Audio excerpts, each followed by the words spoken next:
Hello everyone. Despite the fact that some learners may thrive in mathematics, for others, it can be a major source of stress and worry. Welcome to this platform. I'm Mr. Job, your global education partner.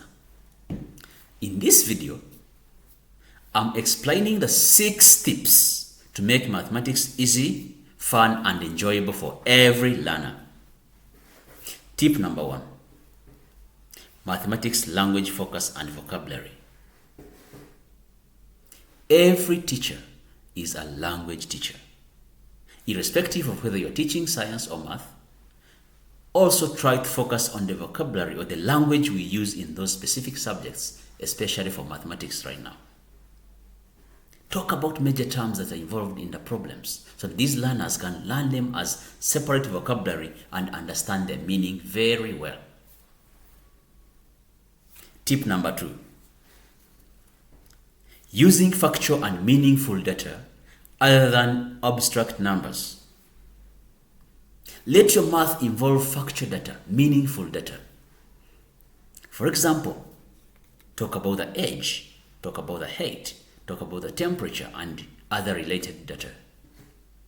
So when you're dealing with your mathematics, multiplication, division, subtraction, and any other, remember to use factual data. Here, mathematics will be fun, meaningful, and enjoyable for your learners.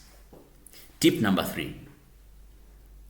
Connecting to real life. What kind of problems do you give to your learners? Are they really connected to real life? Let's talk about real life scenarios like shopping, talk about managing money, talk about preparing food, or maybe sports. So let your problems connect to real life scenarios, and this will attract or will make learners feel interested in what they're learning about. And mathematics will be fun and easy and very interesting for them. Tip number 4. Practice theory. Bandura said it clearly that most of the learners learn by doing. They learn through practice. Remember, mathematics is never a spectator's game. Learners have to get involved. They have to practice. And when I talk about practice here, I also mean doing several problems in a specific concept. Don't leave them do one, two examples and then you call it a game over. Let them try for several times. They practice. Connect the concept you've taught for today to what they will learn tomorrow so they can apply the same knowledge, and then they keep practicing the same knowledge even in the next lessons.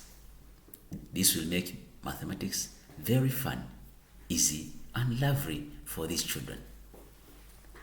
Tip number 5.